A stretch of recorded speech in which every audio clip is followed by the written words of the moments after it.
Efésios. Eu quero começar com vocês hoje lendo o capítulo 1 novamente, para que a gente possa dar uma pincelada naquilo que já foi dito, naquilo que já foi falado, e em seguida, então, a gente vai dar andamento no texto. Efésios, capítulo 1, a partir do versículo 1. Todo mundo que está aqui na aula assistiu o último vídeo, a aula 53, que eu fiz sobre Efésios.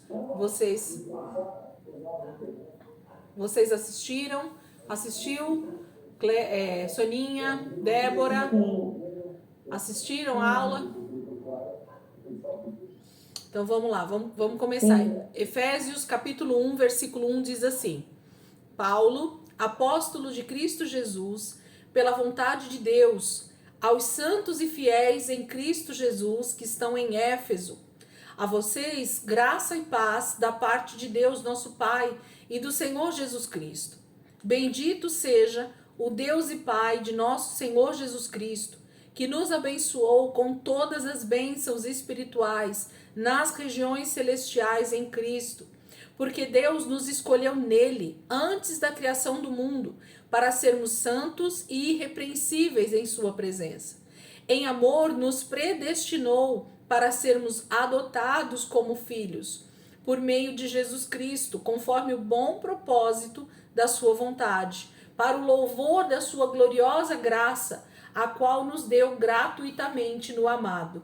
Nele temos a redenção por meio de seu sangue, o perdão dos pecados, de acordo com a riqueza da graça de Deus, a qual ele derramou sobre nós com toda sabedoria e entendimento, e nos revelou o mistério da sua vontade, de acordo com o seu bom propósito que ele estabeleceu em Cristo, isto é, de fazer convergir em Cristo todas as coisas, celestiais ou terrenas, na dispensação da plenitude dos tempos. Nele fomos também escolhidos, tendo sido predestinados, conforme o plano daquele que faz todas as coisas segundo o propósito da sua vontade, a fim de que nós, os que primeiro esperamos em Cristo, sejamos para o louvor da sua glória.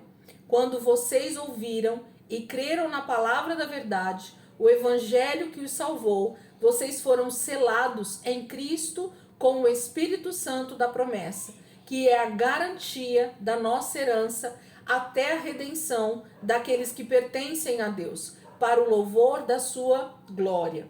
Por essa razão, desde que ouvi falar da fé que vocês têm no Senhor Jesus e do amor que demonstram para com todos os santos, não deixo de dar graças por vocês, mencionando-os em minhas orações. Peço que o Deus de nosso Senhor Jesus Cristo, o glorioso Pai, dê a vocês espírito de sabedoria e de revelação no pleno conhecimento dele.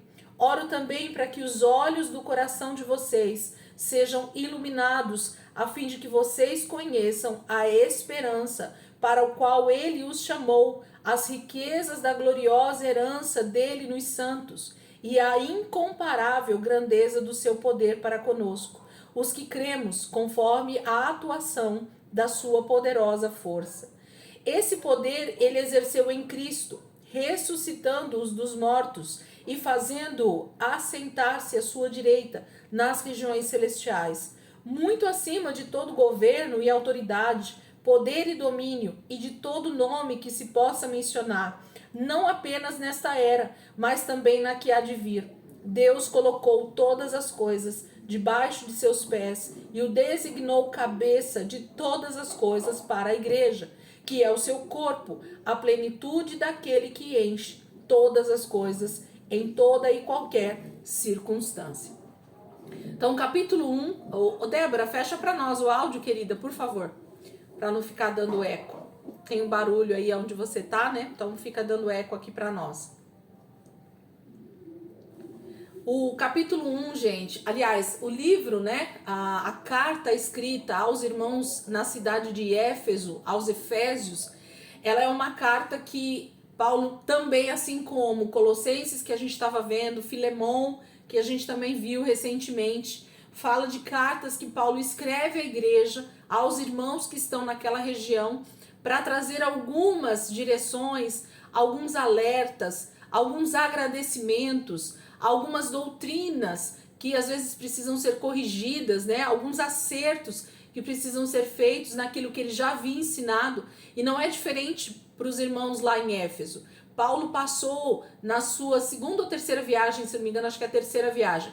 Ele passou 3 anos nessa cidade. Então foi uma cidade onde Paulo, diferente de Colossos, foi uma cidade que Paulo realmente permaneceu por um bom período ali. E durante esses 3 anos que ele ficou lá, ele ensinou, ele discipulou, ele levantou líderes, ele fez com que a igreja que estava nascendo ali na cidade de Éfeso fosse alicerçada no poder de Deus, fosse alicerçada em Cristo, tivesse realmente um alicerce espiritual bacana para que eles pudessem crescer em unidade, crescer em graça e conhecimento de Cristo. Então Paulo tinha um conhecimento um pouco maior sobre essa igreja, sobre esses santos e fiéis que estavam em Éfeso, diferente de Colossos, que ele não era uma cidade onde ele tinha evangelizado em massa, porque ele só conhecia a fé dos irmãos. Éfeso não. Éfeso ele consegue falar um pouco mais com propriedade, porque ele esteve lá e permaneceu lá por longo tempo. A gente fala 3 anos, aparentemente parece pouco, mas para quem está como um missionário, né, numa região e passa o tempo integral fazendo a obra de Deus, fazendo a vontade de Deus, 3 anos é um tempo muito bom para se implantar igreja, para se levantar líderes, para discipular pessoas, né, para ensinar tudo aquilo que precisava ser ensinado nesse momento através do evangelho, que era mostrar Cristo para esses irmãos. Então Paulo passou ali um tempo extremamente bacana para trazer todo o ensino que eles precisavam para aquele momento da história. Então Paulo tinha certeza de que aquele povo que estava ali na cidade de Éfeso e ao redor dali tinha certeza ou convicção daquilo que ele estava falando. E Paulo então começa, eu vou dar só uma pincelada a respeito daquilo que a gente já falou na aula passada, tá? Só pra gente dar uma relembrada, como fazem 2 semanas, né, que a gente gravou essa aula, até pra gente dar uma relembrada para quem assistiu há mais tempo já. O que eu quero frisar aqui, no versículo 1, ele fala que a carta está sendo escrita aos santos e fiéis. Gente, nós precisamos compreender uma verdade espiritual. A verdade espiritual principal é que a Bíblia, ela não foi escrita para injustos, para ímpios, para pessoas que não conhecem a Deus. Pode falar. Oi, Soninha, você está falando comigo? Não? A Bíblia, ela não foi escrita para infiéis, para injustos, né? Para ímpios, para não convertidos. Em hipótese alguma, gente, esqueçam essa possibilidade. A Bíblia, ela é um livro, ela é um manual de vida para o cristão. Então, nós é que precisamos mergulhar de verdade, de forma mais profunda, cada dia mais, porque esse é o nosso manual de vida cristã. Esse é realmente o lugar onde Deus deixou tudo escrito a respeito daquilo que Ele deseja fazer em nós e através de nós. Aquilo que Ele deseja transformar na minha vida e transformar na vida de cada um dos cristãos, cada um daqueles que nasceram de novo. Então, meninas, vocês querem falar alguma coisa? A Maria e a Débora levantaram a mão aqui. Alguma pergunta aí? O que está acontecendo? Esse aplicativo, ele muda algumas coisas e aí começa a aparecer aqui para mim. Tá tudo bem aí? Se vocês precisarem, abram o áudio e já façam uma pergunta ou falem, eu preciso falar alguma coisa, e aí vocês podem falar, tá bom? Porque se clicar na mãozinha aí, eu acho que vocês estão querendo falar alguma coisa, tá bom? Eu não entendo muito do aplicativo. Então, o que nós precisamos tirar da nossa mente é que esse livro, a Bíblia, ele é um livro para não crentes, para não cristãos, para pessoas ímpias, para pessoas não nascidas de novo. Por quê? Porque isso não combina, não casa. Eles jamais vão entender aquilo que está escrito aqui, porque precisa dessa iluminação no espírito, né?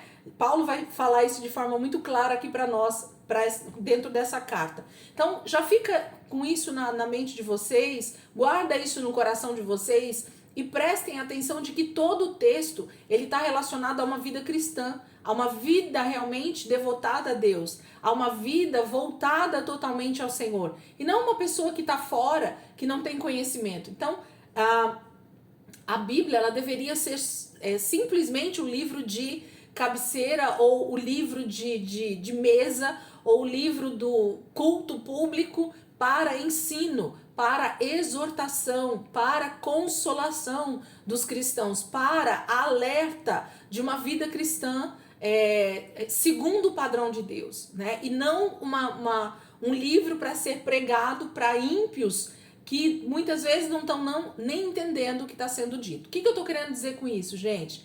De que existem textos muito específicos para se pregar para as pessoas que são ímpias. Existem textos muito específicos para se falar evangelizando. Por quê? Porque se você pega um texto que está totalmente relacionado a uma vida cristã que deve ser vivida, e você tentar falar isso para um ímpio, tentar falar para alguém que não nasceu de novo ainda, é onde existem os conflitos, é onde as pessoas não conseguem compreender as verdades que nós estamos falando. E isso se torna muitas vezes realmente algo chato, algo sem entendimento, algo que não vai surtir o efeito que o Espírito deseja. Então, o manual de vida é para o cristão.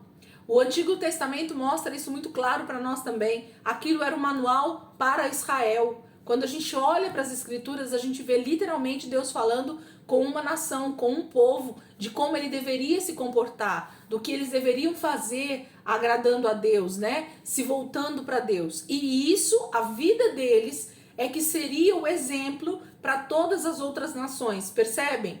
A nossa vida como cristãos autênticos, cristãos verdadeiros, vivendo o cristianismo na sua essência, é que faz com que as pessoas peçam para nós dar-nos testemunho daquilo que nós estamos vivendo.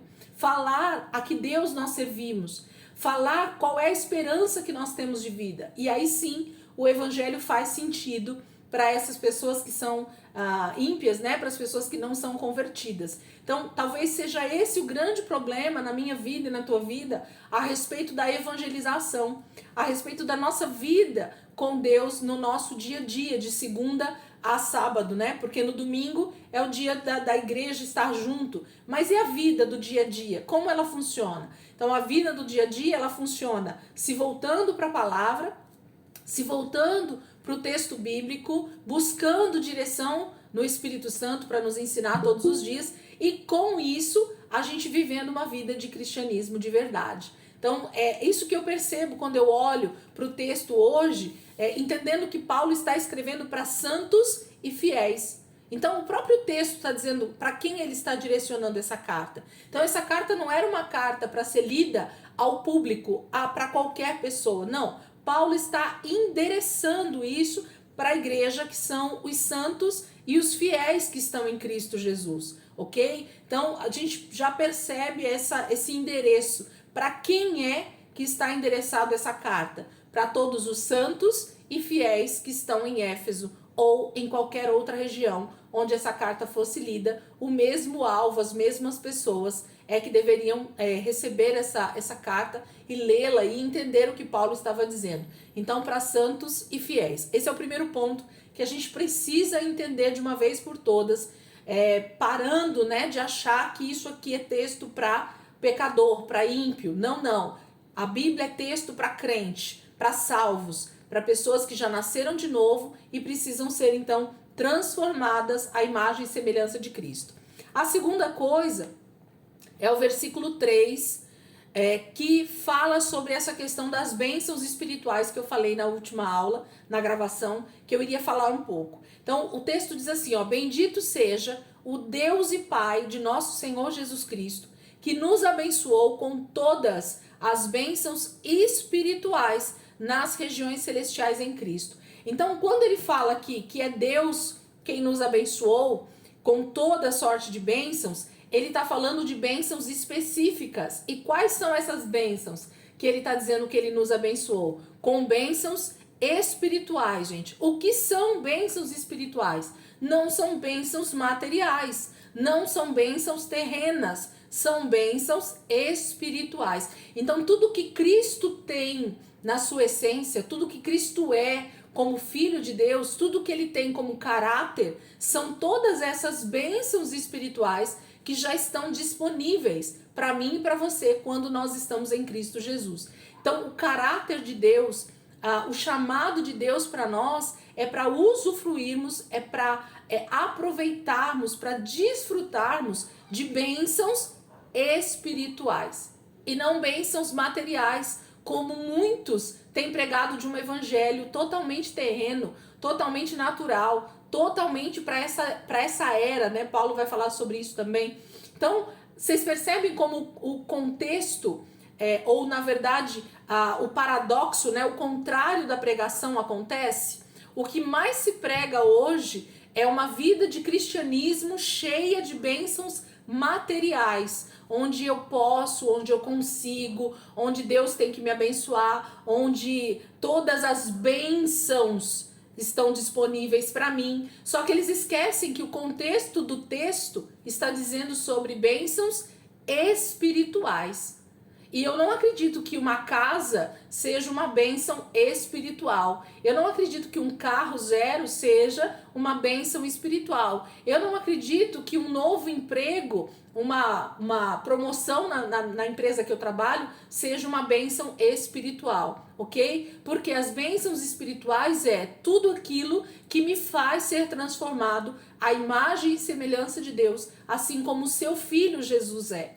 Então, Jesus, quando esteve na terra, foi para nós o estereótipo, foi para nós o padrão de comportamento, o padrão de relacionamento com o Pai, o padrão de vida social, de vida financeira, de vida, de padrão de vida espiritual, inclusive. Então, a gente precisa entender que essas bênçãos espirituais que já estão liberadas para nós, que Deus já nos deu, que já estão disponíveis para nós, são tudo isso que o próprio Cristo demonstrou e deixou já revelado para nós dentro da palavra. Então, se você quer buscar bênçãos de Deus, busque as bênçãos espirituais. Então, ou nós focamos naquilo que realmente importa para o reino de Deus, para a vontade de Deus na nossa vida, ou nós não estamos vivendo um cristianismo segundo a palavra de Deus. Elisângela, você está querendo dizer para mim que então eu não posso trabalhar, ser bem sucedido, ter um bom salário, conquistar as coisas da minha vida? Lógico que você pode. Tudo isso é lícito. Agora, dizer que isso é o foco do evangelho, dizer que isso é o foco de Deus para sua vida nessa era, aí não é o foco. Aí é isso que eu estou querendo dizer mesmo. Isso não é o foco. Quanto mais nós nos aprofundarmos nas coisas terrenas, podem perceber que menos nós vamos nos aprofundar nas coisas espirituais. Então, é uma gangorra, né? As pessoas que buscam muito de Deus, automaticamente você percebe que elas buscam muito menos dessa terra. As pessoas que buscam muito mais dessa terra, você percebe que elas buscam muito menos das coisas espirituais. Então, na verdade, nós precisamos achar um equilíbrio. Deus nunca foi desequilibrado em nada, né? Em nenhum sentido. Jesus nunca teve um desequilíbrio sequer, seja ele emocional, espiritual, financeiro, em nenhum momento. Nós vemos uma vida totalmente normal, equilibrada, totalmente voltada para a vontade de Deus. E isso depende de uma vida de relacionamento diário, buscando justamente a vontade de Deus para nós. Então, as bênçãos espirituais que estão aqui descritas nessa carta, no início dessa carta, que Deus já liberou, que Deus já nos deu em Cristo Jesus, tem muito mais a ver com coisas espirituais, aliás, coisas espirituais do que coisas materiais e terrenas desse tempo, dessa era.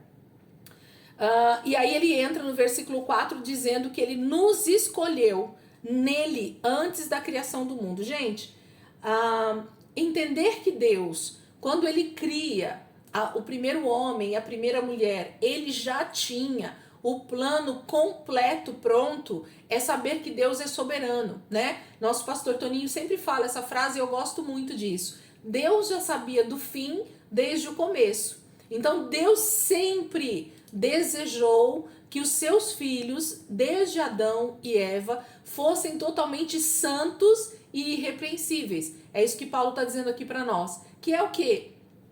Homens e mulheres criados à imagem e semelhança de Deus, que fossem totalmente santos, separados para Deus, que fossem realmente segundo o padrão de Deus desde a criação. Então, todo ser humano deveria nascer dentro desse padrão. Essa era a vontade de Deus. Esse era o desejo de Deus desde o início. Mas, infelizmente, o pecado, a queda, trouxe um rompimento nisso. E aí entra essa questão da predestinação.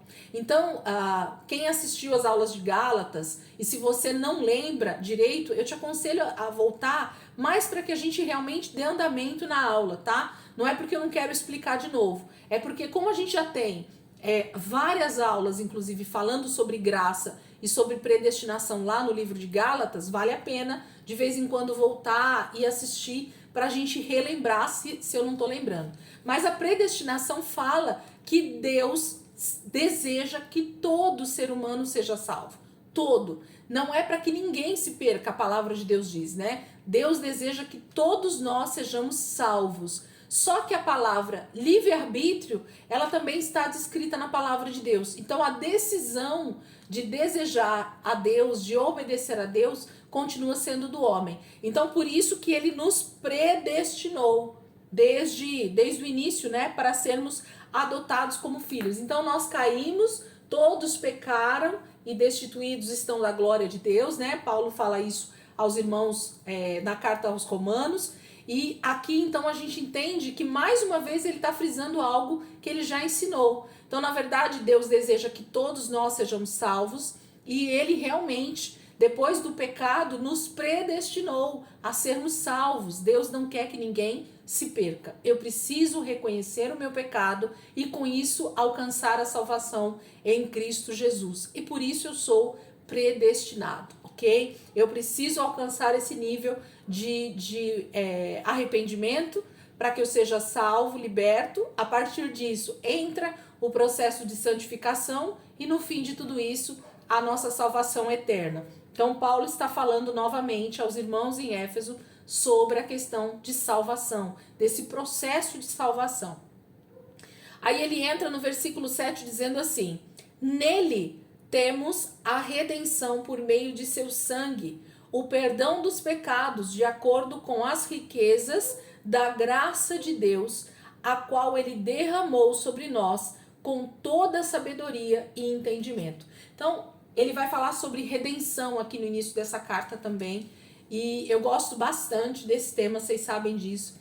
Redenção para mim fala dessa compra, né? Dessa possibilidade de deixar de ser escravo do maligno, né? De ser realmente resgatado do maligno, do império das trevas, como nós vimos no livro de Colossenses algumas aulas atrás, né? Colossenses 1:13. E ele nos tirou, né, do império das trevas e nos transportou para o reino do seu Filho amado. Então, Deus, com esse desejo de salvar a humanidade, ele traz o seu próprio Filho Jesus, o Cordeiro Santo de Deus, que tira todo o pecado do mundo, e através, então, desse sangue que ele fala aqui, dessa morte no nosso lugar, então esse Cordeiro pôde nos redimir, ele pôde nos alcançar, nós podemos então ser salvos através desse sangue. Então, tanto a questão da predestinação quanto a questão da redenção, elas estão extremamente alinhadas. Deus deseja que o homem seja salvo e para que o homem então seja salvo, para que ele seja livre desse império das trevas, Deus entrega o seu próprio filho nessa morte sacrificial, levando sobre si todas as nossas dores, todas as nossas enfermidades e então nos dando essa possibilidade de resgate, de salvação. Ele nos compra como escravos para ele e agora não mais escravos do maligno, mas escravos do próprio Senhor Jesus Cristo, que nos trata com amor, que nos trata com ternura, que não nos trata simplesmente como escravos, mas como filhos, ok? Então Deus sempre vai mostrando essa realidade de escravidão que não muda, porque nós éramos pecadores, mas fomos comprados. Mas ao mesmo tempo ele diz, ainda que vocês são meus escravos, porque Jesus é o nosso Senhor, eu os trato com amor como filhos, eu os trato como servos em amor, né? Vocês então passam a ser tão filhos quanto eu, do nosso Pai celestial. Então Paulo vai mostrando para nós essas realidades espirituais de salvação, de redenção, como ele está falando aqui, ok? Então ele coloca esse entendimento aqui para nós. Versículo 9, ele vai falando sobre essa revelação do mistério que eu já falei na carta passada, né? Que não existe nada mais misterioso para aquele que nasceu de novo. Nós estamos totalmente livres, né? Nascidos de novo para compreendermos os mistérios de Deus. O que nós precisamos fazer é realmente nos voltarmos para a palavra, e a palavra então sendo lida, meditada, estudada, ela vai trazendo entendimento para nós, e não há mistério nenhum mais oculto para aqueles que têm a sua mente, o seu coração iluminado, ok? No versículo 13 ele diz assim, ó: quando vocês ouviram e creram na palavra da verdade, o evangelho que os salvou, vocês foram selados em Cristo com o Espírito Santo da promessa, que é a garantia da nossa herança até a redenção daqueles que pertencem a Deus, para o louvor da sua glória. Eu queria que vocês grifassem comigo algumas coisas nesse versículo para a gente conversar aqui, ó. Quando vocês ouviram e creram na palavra da verdade, o evangelho que os salvou, vocês foram selados. Grifem aí os selados em Cristo com o Espírito Santo. Então, Espírito Santo, grifa aí só pra gente ter a referência.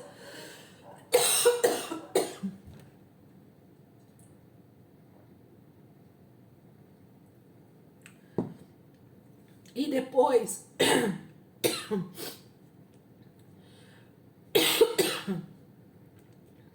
peraí, gente. Ai. Com o Espírito Santo da promessa, que é a garantia. Grifem aí, garantia. Gasgou. Que é a garantia da nossa herança até a redenção daqueles que pertencem a Deus. Então, aqui nesse versículo 13 e 14, a gente tem uma realidade espiritual que, quando compreendida, então a gente fica extremamente feliz com aquilo que Deus fez no momento que Ele nos salvou. Ele começa dizendo do processo de salvação aqui, quando vocês ouviram e creram. Então aqui já fica sempre para nós o entendimento de como acontece o processo de salvação, gente. Como que a salvação ela alcança a vida do ser humano? Primeiro a gente ouve, e o ouvir não tem a ver com o escutar, tem a ver com muito mais do que simplesmente escutar, porque as pessoas hoje elas escutam aos quatro cantos, né, da terra sobre o evangelho, mas elas não ouvem. Ouvir fala de alguém que dá atenção a algo que está sendo dito, e dando atenção àquilo que está sendo dito, então eu passo a compreender aquilo que está sendo dito. Percebem como faz diferença? Então ele diz assim: quando vocês ouviram e creram, e aí a segunda palavra é creram, que não tem a ver com acreditar. Lembra? Crer vai muito além do acreditar. Crer vai além de simplesmente ouvir algo e aquilo ir para o meu intelecto. Crer tem a ver com uma fé que vem através de ouvir a palavra de Deus. Então, toda vez que Deus fala conosco de maneira pessoal, de maneira profunda, o homem ouve Deus e ele então crê.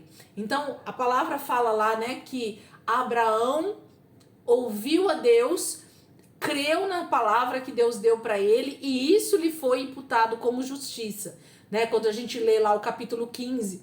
Então, a sequência para a salvação, a sequência para se dar realmente vazão para a fé é essa. Primeiro o homem ouve, e aí esse processo de ouvir passa de um escutar, é muito além de escutar. Então o homem ouve a palavra e ele crê naquilo que Deus está dizendo então. E então a pessoa nasce de novo da água e do Espírito. Então o processo de salvação ele inicia através disso. Então precisa que alguém diga, que alguém pregue a palavra, né? Que alguém possa falar sobre a palavra de Deus, para que alguém possa ouvir, não somente escutar, mas a pessoa vai ouvir a palavra e através disso ela vai crer na palavra, que é a palavra da verdade. Então ele frisa que não é qualquer palavra, mas é a palavra da verdade. Então não é qualquer palavra que nós precisamos pregar, inclusive, é a palavra da verdade.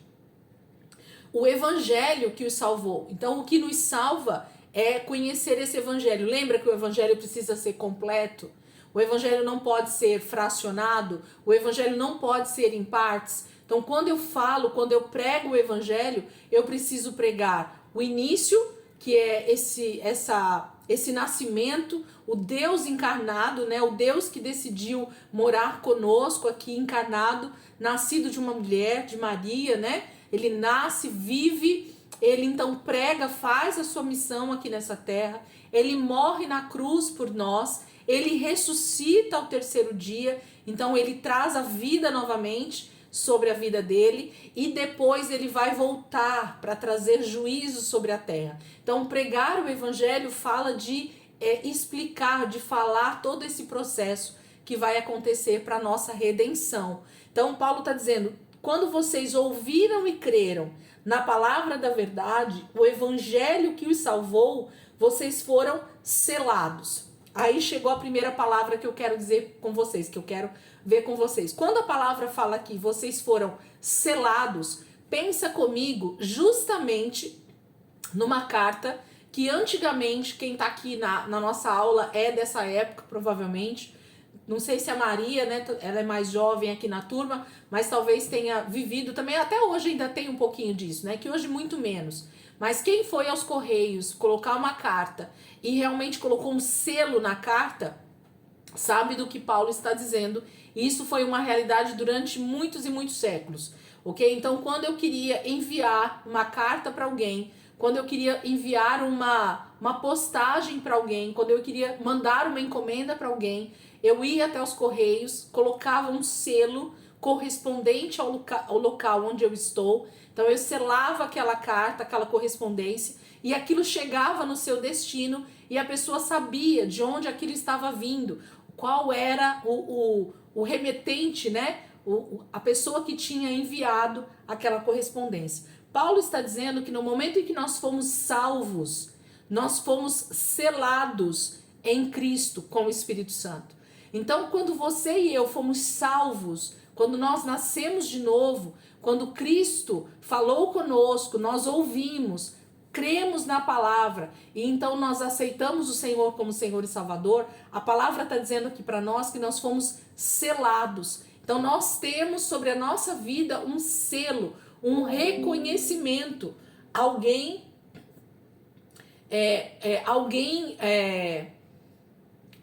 Como que eu posso dizer?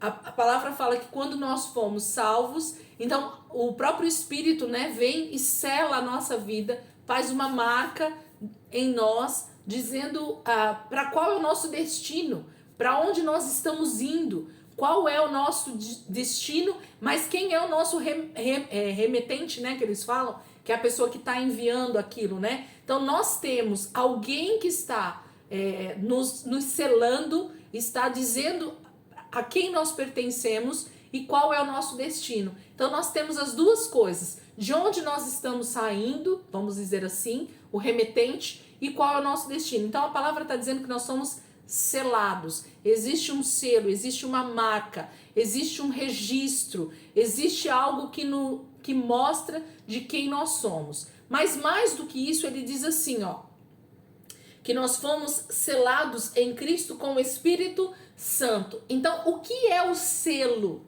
de Deus em nós? É justamente o Espírito Santo que vem habitar dentro de nós, que passa a morar dentro de nós a partir do momento que a gente aceita Jesus como Senhor e Salvador. E esse Espírito dentro de nós é essa marca, é esse selo, é esse reconhecimento espiritual de quem nós somos e de quem nós, para quem nós pertencemos, qual o destino que nós temos. Numa outra passagem, quem tiver aí, deixa eu ver se eu consigo acessar aqui bem rapidamente. Ele é o penhor. Deixa eu ver se eu acho a passagem. Tá aqui mesmo. Na verdade, em outras traduções, esse texto aqui ele vai falar sobre penhor. Quem tem essa tradução aí, gente? Fala aí pra mim. Versículo 14, que é a garantia. Alguém tem penhor aí? Eu tenho. Pode ler, pastor, por favor. Qual é o penhor da nossa herança, para a redenção da possessão de Deus, para o louvor da sua glória. Tá, por isso que eu pensei que estava em outro lugar. Quando Paulo está dizendo que o Espírito Santo, ele é o selo que está em nós, e aí ele continua dizendo que é a garantia, ou que é o penhor, né, da nossa herança, pensem comigo, olha que tremendo o que Paulo está dizendo aqui para nós. Quando nós temos uma dívida, ou quando nós queremos comprar algo e nós não temos como pagar isso, geralmente, antigamente, né, existia essa possibilidade de penhorar um bem.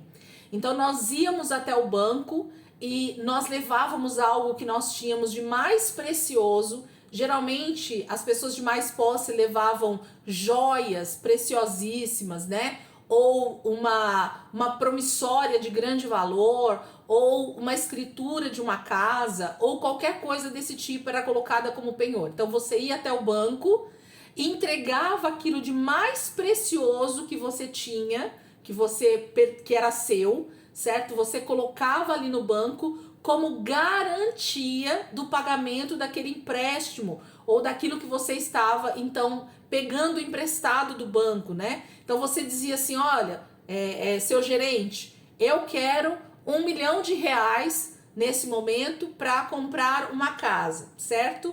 E o penhor que eu vou dar é essa joia que eu tenho, que ela vale R$1,5 milhão, R$2 milhões. Então, esse diamante que eu tenho, ele vale R$2 milhões. Então, ele vale muito mais do que R$1 milhão que eu tô pegando emprestado com você. Então, eu vou penhorar esse diamante. E esse diamante vai ser a garantia, vai ser o penhor de que eu vou voltar para pagar R$1 milhão. Por quê? Porque eu quero de volta esse diamante que eu estou te dando. Eu só estou dando ele como um penhor para você. Mas eu estou garantindo, através desse penhor, desse objeto que eu estou penhorando, de que eu vou voltar para pagar a minha dívida. Então, o que Deus fez, ou o que Deus faz quando Ele nos salva? Ele justamente diz assim, olha, para nós seres humanos, ou para toda a humanidade, na verdade, ou para demonstração espiritual daquilo que Deus está fazendo. No momento em que Ele nos salva, no momento em que Ele então fala conosco e nós cremos, Deus diz assim, eu quero dar a garantia para vocês de que eu vou voltar para buscá-los, de que existe uma esperança, uma expectativa de vida eterna. E aí nós poderíamos virar para Deus depois de salvos e dizermos assim, Deus, mas qual é a garantia de que o Senhor realmente vai vir nos buscar e nós não vamos perecer nessa terra? Então, desde o início, Deus, através da salvação, através de Cristo, diz assim, como meu filho não pode ficar aí com vocês para ser essa garantia de que eu vou voltar nesse momento ainda, então eu entrego para vocês o que eu tenho de mais precioso para habitar dentro de vocês até que eu volte. Por quê? Porque no momento em que eu voltar, eu vou então pagar a dívida por completo. Então eu estou garantindo a vocês de que eu vou voltar. E qual é essa garantia então? Deus deixa o que é mais precioso dele habitando conosco aqui na terra, dentro de nós, dentro de cada um de nós, que é o próprio Espírito dele.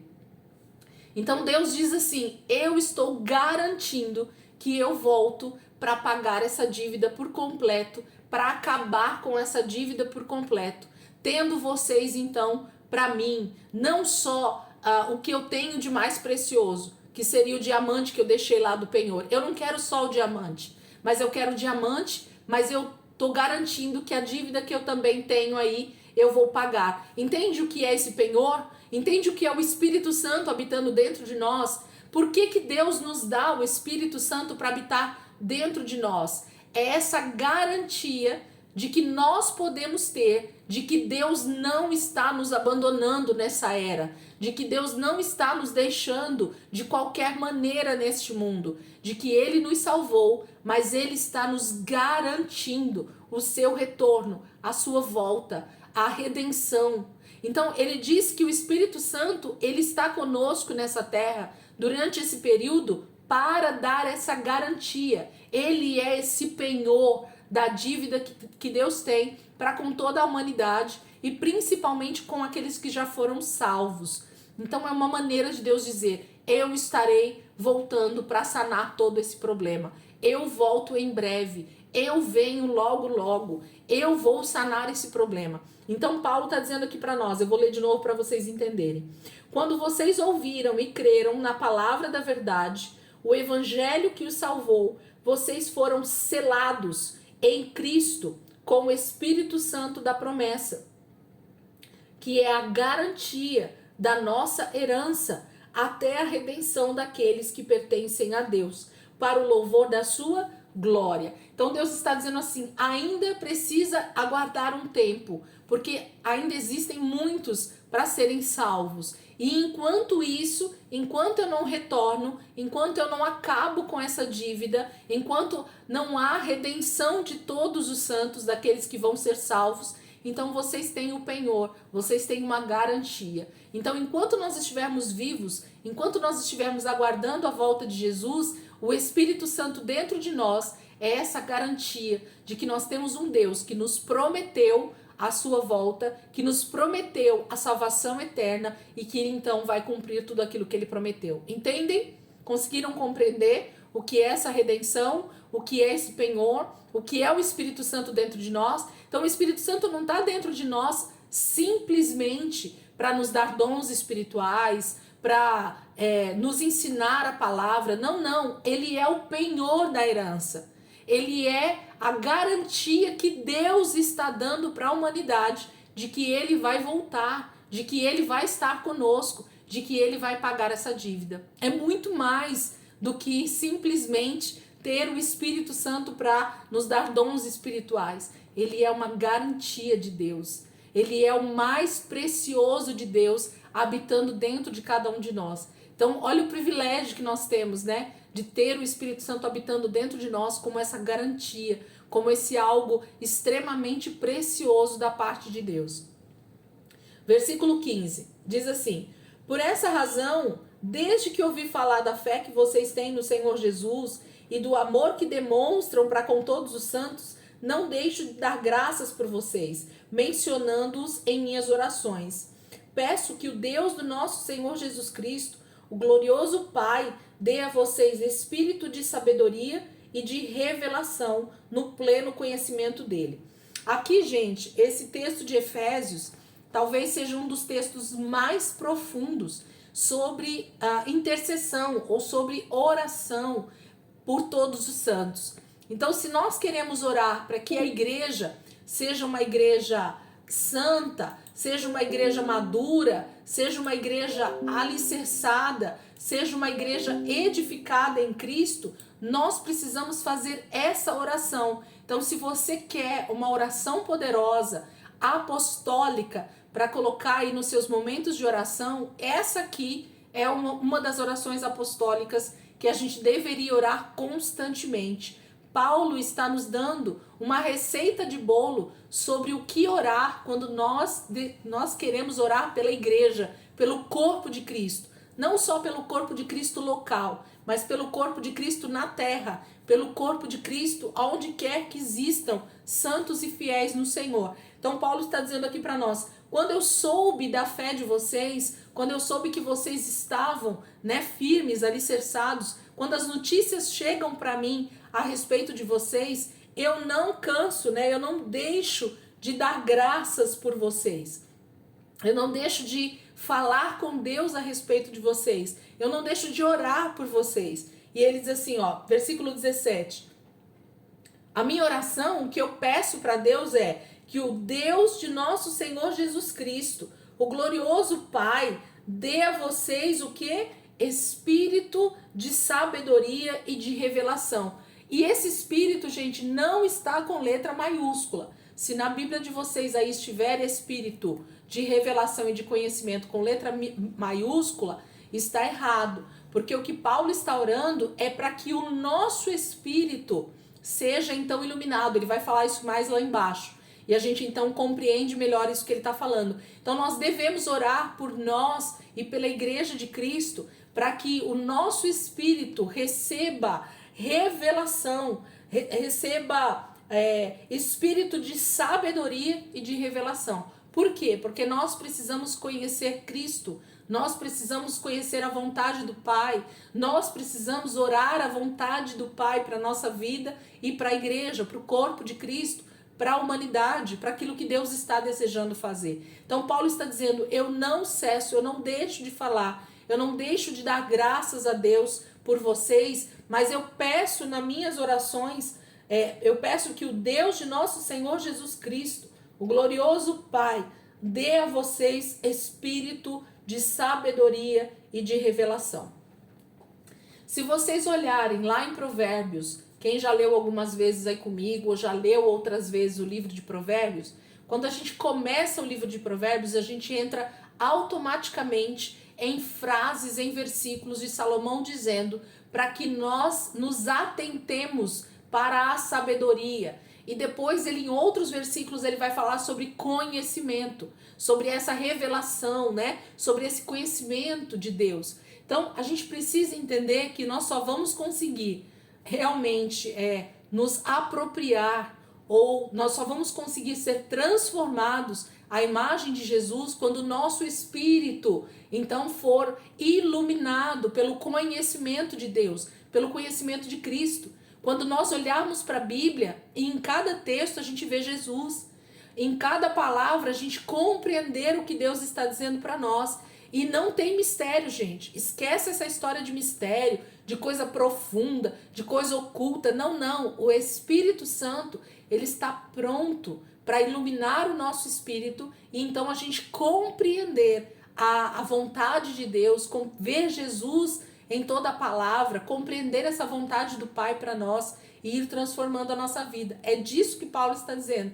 Então ele está dizendo, irmãos, eu não paro de orar, eu não deixo de orar por vocês, pedindo ao nosso Pai glorioso, né, ao Pai glorioso aqui, espírito de sabedoria e de revelação. No quê? No pleno conhecimento dele. Dele quem? De Cristo.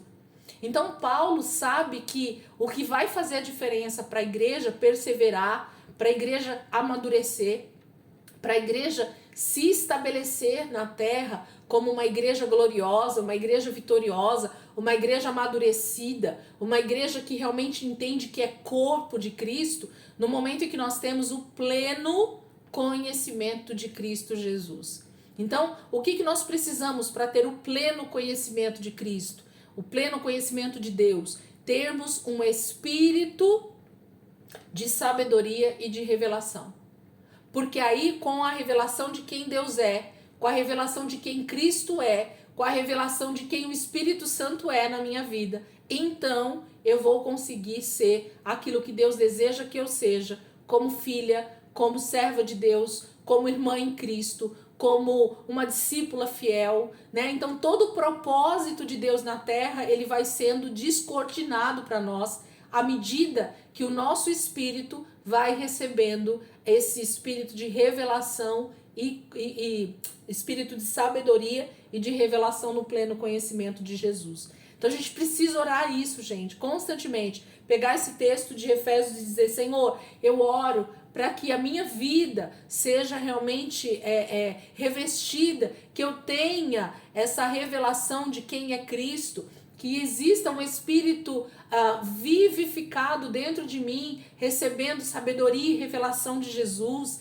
que a igreja receba espírito de revelação e de sabedoria de quem no pleno conhecimento de Cristo Jesus. Então esse versículo precisa estar constantemente no meio das nossas orações por nós e pelo corpo de Cristo, para que então Deus derrame essa revelação, essa iluminação de quem é Cristo para nós, de quem é Cristo para a igreja, da sabedoria e da revelação de quem Ele é, para que a igreja esteja então amadurecida nisso, possa crescer nisso. Aí ele diz, eu oro também, outra coisa que está em oração na vida de Paulo pelos irmãos é, para que os olhos do coração de vocês sejam iluminados. Gente, então quer dizer que o nosso coração tem olho, ok? Por quê? Para nós vermos, para que o nosso coração consiga ver a verdade de Deus, para que o nosso coração consiga enxergar a vontade de Deus para nós, para que a palavra de Deus realmente sofra, para que a palavra de Deus seja essa luz, essa lâmpada para os nossos pés. Então aí está a grande diferença no momento em que a gente ora com sabedoria, com entendimento, aquilo que já está na palavra de Deus para nós. Nós precisamos aprender a orar como Paulo orava. E como Paulo orava, está escrito aqui para nós. As orações apostólicas, elas estão aqui para nós. Estão descritas aqui para nós. E nós podemos, então, também orar dessa mesma forma. Por quê? Porque se o Espírito Santo estava inspirando Paulo a escrever isso ou a orar isso, por isso que ele está dizendo que ele orava isso, é porque essa é a vontade do Pai para as nossas vidas também hoje. Essa é a maneira que nós devemos orar também, é pegar a palavra e realmente começar a orar, falar com Deus a respeito daquilo que Ele mesmo já deixou escrito para nós. Então ele diz no 18, né? Oro também para que os olhos do coração de vocês sejam iluminados, a fim de que vocês conheçam a esperança para o qual Ele os chamou, as riquezas da gloriosa herança dele nos santos e a incomparável grandeza do seu poder para conosco, os que cremos, conforme a atuação da sua poderosa força. Gente, o que nós precisamos compreender e o que eu tenho buscado de Deus para minha vida é compreender o que é essa beleza de ser corpo de Cristo. O que é essa beleza de ser o corpo, a igreja, né? Sendo o corpo de Cristo. Cristo a cabeça e a igreja o seu corpo. O dia que a gente compreender isso e a gente entender que a gente faz parte de um corpo como um todo, de que nós somos o corpo de Cristo, que Cristo é a cabeça em cima de nós aqui, ó, e que todo o restante do corpo, ele é Cristo andando sobre a terra. Então nós vamos parar com as meninices como cristãos e ver o nosso irmão, essa parte do corpo que está junto conosco e que precisa funcionar junto conosco. Então, se eu deixo de funcionar dentro do corpo, eu automaticamente falho com aquilo que Deus está fazendo. Pode falar, pastor.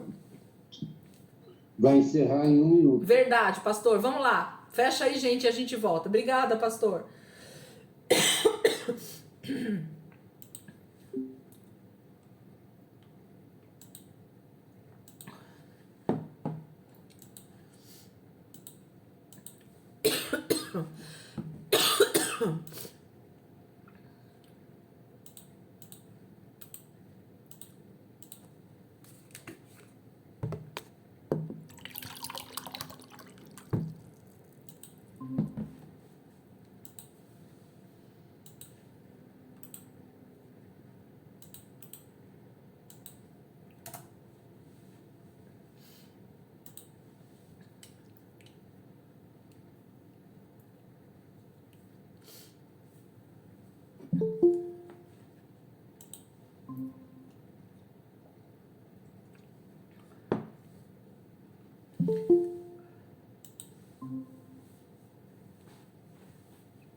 Acho que estávamos nós, né? Tem mais alguém? Acho que não, né?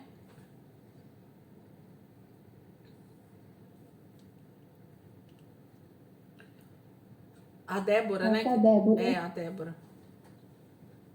Deve estar tentando conectar lá. Vamos voltar aqui, gente. Então, ele fala no versículo 18, tanta coisa tá dentro desse versículo, num único versículo. A gente tem tanta coisa boa aqui, tanto de Deus para receber de Paulo. Ele diz assim, no 18 novamente: oro também para que os olhos do coração de vocês sejam iluminados, a fim de que vocês conheçam a esperança.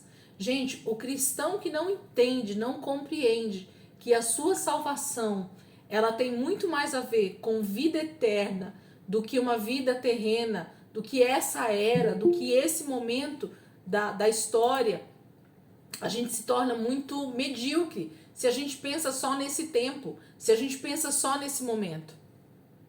Então, as nossas meninices, as nossas mediocridades, elas diminuiriam muito se nós entendêssemos e compreendêssemos a verdade desse evangelho, a verdade dessa esperança que o Espírito Santo tem para nos ensinar. Então, quando ele fala, né, que os nossos olhos do coração fossem iluminados, a fim de conhecer a esperança para a qual ele os chamou. Então, assim, a esperança do chamado de Deus não tem a ver com esse momento da história, não tem a ver com essa era caída, não tem a ver com o nosso corpo mortal, pecador ainda, né? É algo muito maior. Deus nos chama para o Éden, Deus nos chama para a redenção, Deus nos chama para a vida eterna, Deus nos chama para estar com Ele, literalmente. Então, é algo muito maior. E nessa hora é que cai a minha ficha a respeito de por que a maioria dos mártires, a maioria das pessoas que já morreram em prol do reino de Deus, em prol de Cristo, eles tinham essa convicção e essa esperança. Então, o ser martirizado, o ser morto em prol do evangelho passa a ser uma realidade muito maior para essas pessoas e para nós hoje, se nós tivermos essa convicção, do que simplesmente vivermos uma vida pautada nisso que nós vivemos no nosso dia a dia, nessa vidinha, né? Tão pequena que é os nossos 70, 80, 90 anos de idade. É muito pouco, gente, em vista de uma eternidade, em vista da gloriosa presença de Deus que nós vamos ter. Quando nós estamos em meio a um culto, onde a presença de Deus vem com um pouquinho mais de intensidade, a gente já fica em êxtase, né? A respeito daquilo que Deus está fazendo, da presença de Deus. Vocês imaginam a presença de Deus realmente? Como deve ser maravilhoso, né? Então, como é viver num ambiente de santidade? Como é viver num ambiente de pureza real? Como é viver plenamente olhando para o nosso Pai, para aquele que nos criou? Então, quando a gente olha para essa realidade, a gente consegue entender o que é que se passa na cabeça de um Paulo, de um Pedro, do próprio Jesus, olhando ali na cruz para os seus algozes, né, para as pessoas que haviam matado ele, e dito: Pai, perdoa-lhes, porque eles não sabem o que fazem. Eles realmente não têm ideia do que é essa revelação de quem o Senhor é, Pai. Então, assim, olhar com olhos muito maiores, né? Me veio agora também aqui o pensamento, quando a palavra fala em Hebreus que Abraão, ele tinha o olhar dele fixo naquilo que ainda haveria de vir, né? Abraão viu o dia de Deus, a palavra fala, né? Abraão viu, na verdade, a redenção. Abraão viu os dias futuros. Abraão viu o que a gente ainda está para ver na presença de Deus. Então, quando nós nos aprofundamos no nosso relacionamento com Deus, essa realidade vai se tornando cada dia maior. Esses olhos vão sendo iluminados, os olhos do nosso coração vão sendo iluminados, vão sendo esclarecidos. A revelação de quem Cristo vai sendo cada dia mais real para nós. Além disso, nós vamos então reconhecendo o nosso próximo como esse próximo, como irmão de verdade, e aí eu compreendo que ele faz parte de um mesmo corpo, de um só corpo. E aí, assim, sabe, meninices mesmo, a gente só pode usar essa palavra, né? Essas questões mínimas que a gente vê no nosso dia a dia, de coisas tão pequenas, né? De, sei lá, não sei nem dizer aqui para vocês, a gente poderia enumerar tantas coisas, né? Que a gente vive, essa questão de placa de igreja, essa questão de doutrina, essa questão de sei lá, a minha é melhor, a outra é melhor, não, mas a outra o espírito vem mais, não, a outra tem mais dons. Sabe assim, essas coisas, elas se tornariam muito menores se a igreja amadurecesse espiritualmente. Se essa oração nós fizéssemos ela com maior constância na nossa vida, por nós e pela igreja de Cristo. Então, esses dois textos que Paulo está falando aqui sobre uma oração apostólica, deveria ser extremamente recorrente para nós essa oração, para que a gente pudesse justamente amadurecer como igreja e também pedir por todos aqueles que estão no corpo de Cristo e que ainda não foram iluminados, que não têm esse pleno conhecimento de quem é Cristo, de que os seus olhos espirituais ainda não foram abertos para entender isso. Então, nós como igreja temos essa incumbência, né? Essa tarefa de, se nós temos amadurecido antes de que alguns estejam amadurecidos, nós possamos ser esse canal de Deus para que essas pessoas também sejam alcançadas com o amadurecimento. Lembra que a carta não está sendo escrita para injustos, para ímpios, mas para santos? Então, Paulo não está falando com aqueles que não foram salvos. Paulo está falando com aqueles que já foram salvos. Ele diz no versículo 13, quando vocês ouviram e creram na palavra da verdade, o evangelho que os salvou, vocês foram selados.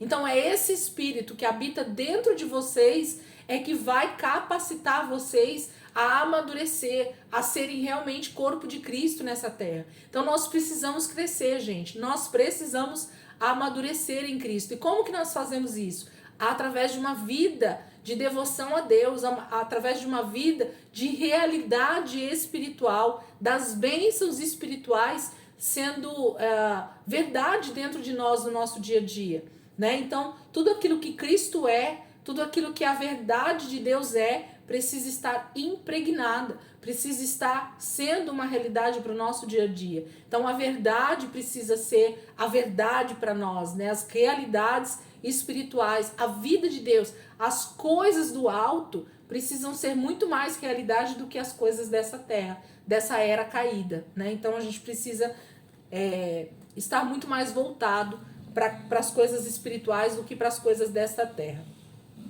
19, né? Ele diz assim, eu vou voltar no 18 para continuar o 19 para dar o entendimento. Oro também para que os olhos do coração de vocês sejam iluminados, a fim de que vocês conheçam a esperança para o qual ele os chamou, as riquezas da gloriosa herança dele nos santos e a incomparável grandeza do seu poder para conosco, os que cremos conforme a atuação da sua poderosa força. Então, na verdade, tudo que nós fazemos nessa terra, até a volta de Jesus, tem a ver com a força dele que opera em nós.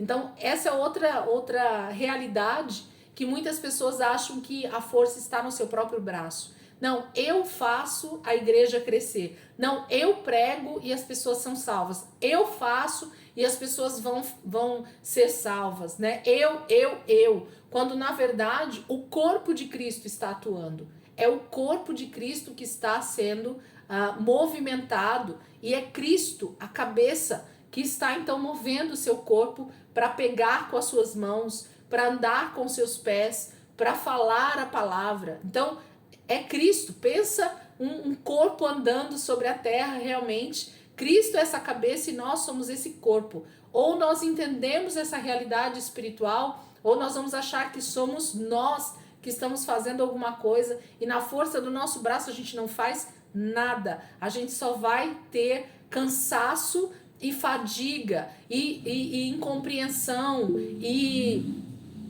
pode falar, Débora. Nós só somos pés e mãos do Senhor. Na verdade, o corpo está completo, né, Débora? Essa é a verdade, tá? Então, a gente precisa ter esse entendimento. Um corpo não funciona sem coração, um corpo não funciona sem pulmão. Então, nós vamos entender por que Paulo também está falando isso e por que Paulo fala tanto sobre corpo, porque ele vai pôr a atuação desse corpo. Então, quando a gente chegar lá em Efésios 4, a gente vai entender um pouco mais sobre aquilo que Paulo está falando sobre essa questão do corpo. Então, na minha opinião, gente, de verdade, ou a gente compreende essa verdade espiritual sobre a igreja ser corpo de Cristo, ou nós vamos, infelizmente, viver achando que a mão sozinha faz alguma coisa, que o pé sozinho faz alguma coisa, de que, sei lá, a boca sozinha faz alguma coisa, quando na verdade não.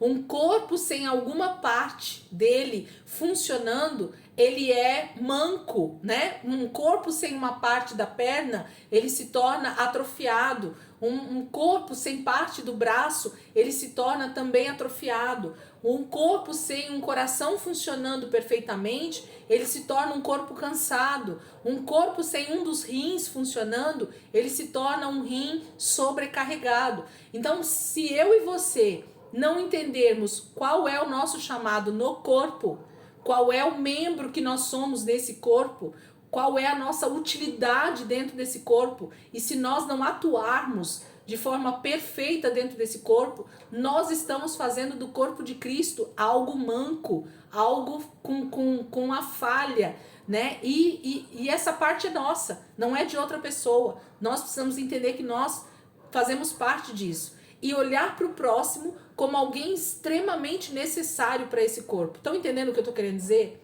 O meu irmão do meu lado aqui, ó, todos nós que estamos nessa sala hoje, eu preciso olhar para você e entender que você é tão importante no corpo quanto eu. É tão, entende? Não há Renata sem a Elisângela no corpo de Cristo, assim como não há Elisângela sem a Sônia, sem o Marcos. Não há, gente.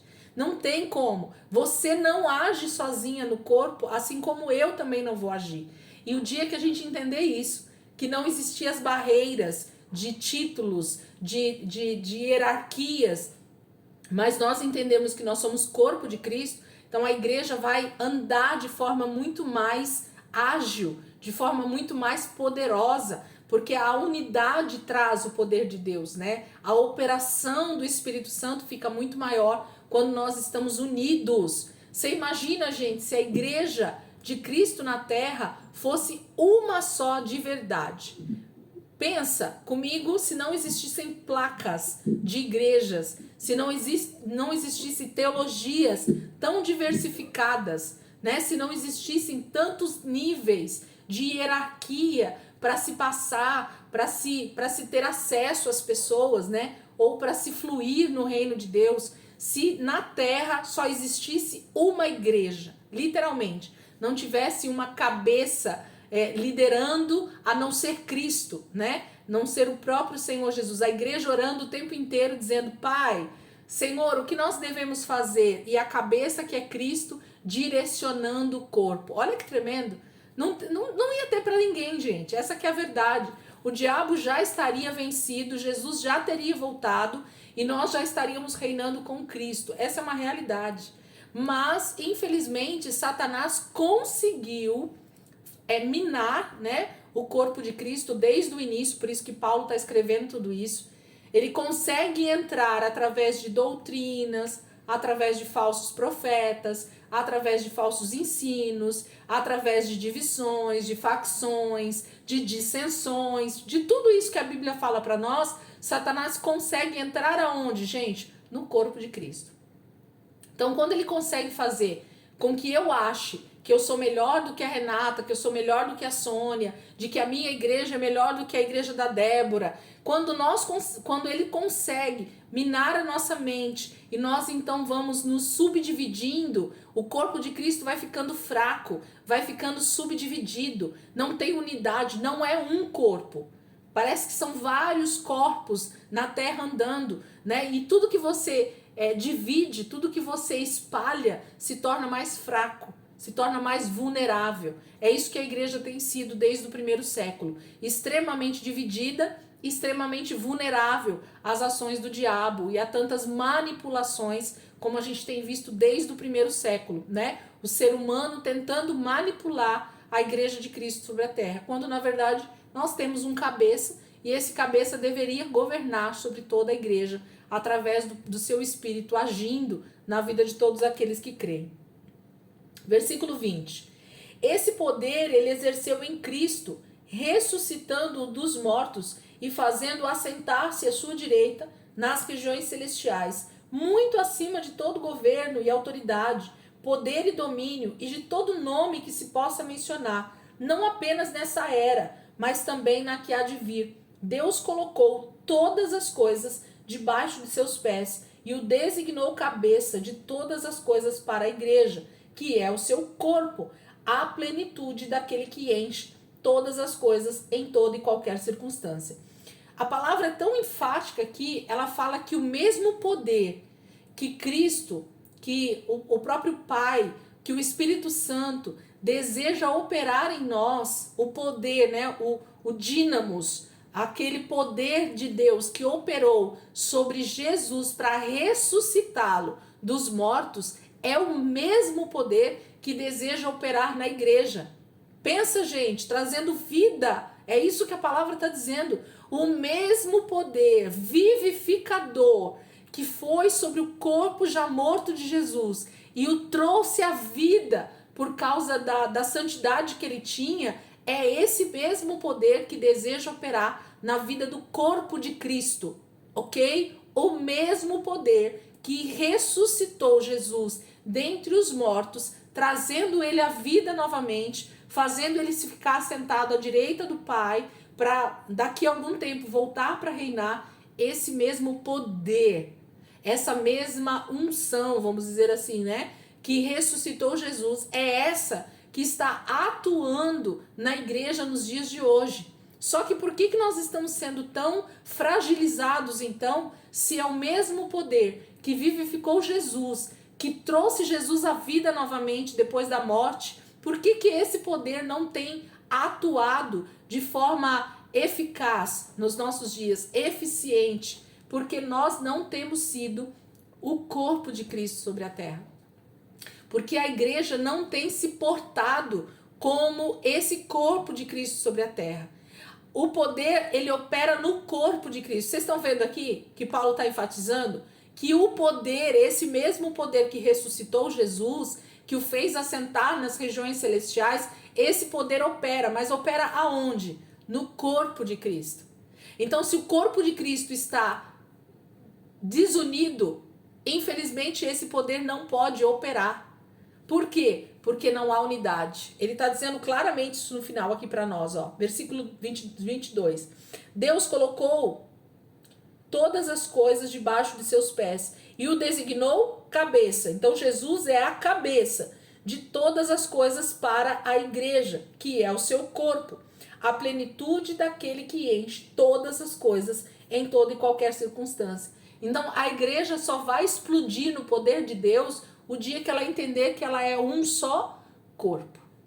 E ela então agir como tal, e ela se colocar como tal, como corpo de Cristo, tendo Cristo como cabeça, como governo sobre ela, como a verdadeira cobertura, né, espiritual que muitas pessoas dizem, ok? Então a nossa cobertura espiritual é Cristo, não é nenhum ser humano, é o poder de Deus operando na igreja, que é o corpo dele, né? Ele se movimenta através da igreja e não nós movimentamos a cabeça, que é Cristo.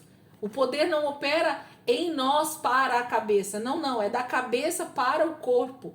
O nosso cérebro é que manda toda a função para o nosso corpo, vocês sabem muito bem disso.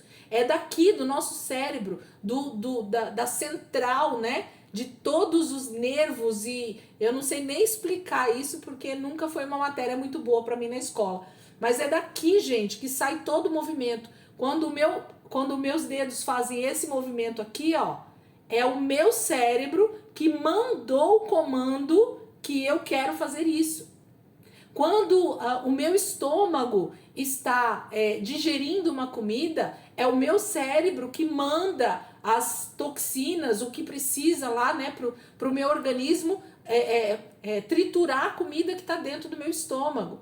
Então, a minha perna, ela só se movimenta, ela só dobra, o meu pé, tudo, gente, tudo parte da nossa cabeça, do nosso cérebro. Então, de quem parte aqui segundo a palavra? De Cristo.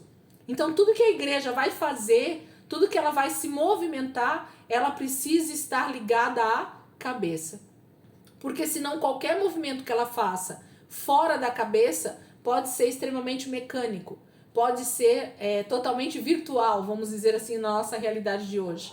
Ela pode não estar sendo guiada pela cabeça, ela pode estar sendo guiada por ela mesma, por alguma máquina, por algum sistema que não tem a ver com a cabeça, não está ligado na cabeça. Né? Então, olha o cuidado que a gente precisa ter como igreja, né? Paulo, ele estava sendo sempre tão cuidadoso com o corpo de Cristo, trazendo tanta revelação, tanta propriedade no que ele escrevia, porque ele tinha zelo pelas coisas de Deus, porque ele tinha zelo por aquelas vidas que estavam sendo salvas. Ele sabia que o preço que tinha sido pago era muito alto e que o penhor que estava sobre esses irmãos também era muito alto, que era o próprio Espírito Santo.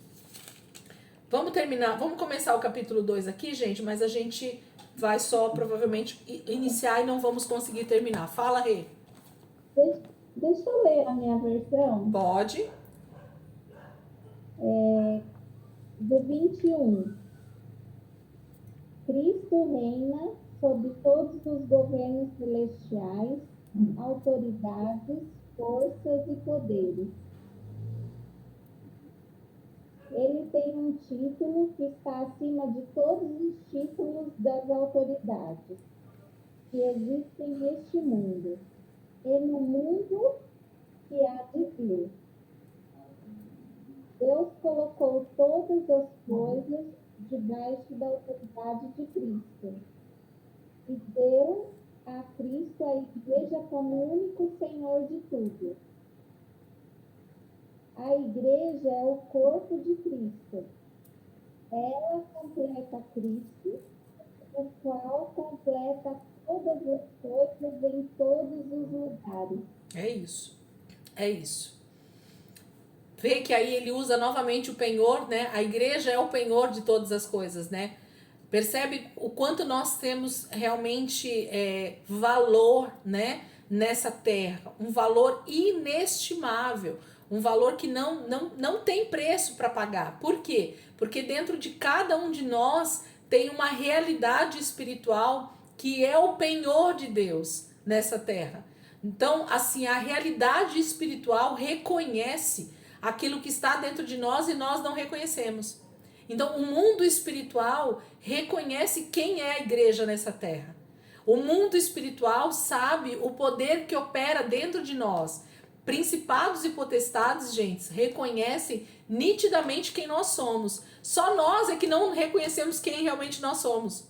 E não atuamos, né, como tal. E por que principados e potestades têm vencido a igreja? Porque a igreja não tem sido uma. A igreja não tem sido o corpo de Cristo.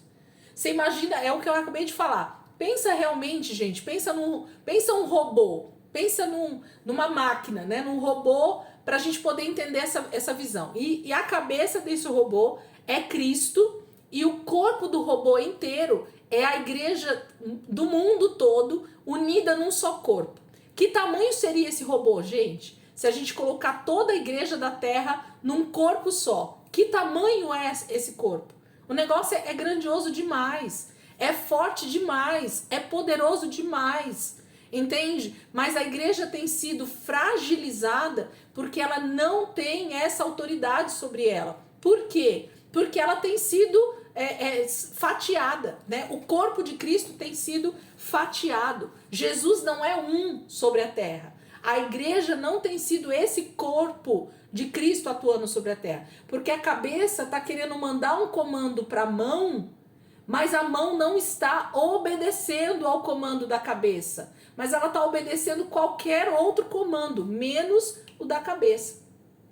Então é onde a gente vai tendo a igreja aí sendo extremamente fragilizada, extremamente sei lá, não sei nem falar, usar a palavra aqui para vocês para dizer, mas a igreja não tem atuado com a força, com o poder que ela teria para atuar sobre essa terra, né? Se Jesus conseguiu atuar no seu tempo, naqueles 3 anos e meio, com tamanho poder, através da manifestação da sua vida, do seu ministério, o que diria uma igreja inteira em toda a terra agindo no mesmo poder? Então o problema é que a gente acha que Cristo agia numa força muito maior do que a que nós temos hoje. E nós sabemos que isso não é verdade. Jesus era 100% homem e 100% Deus. E sendo 100% homem, ele operava através do Espírito Santo que opera em nós.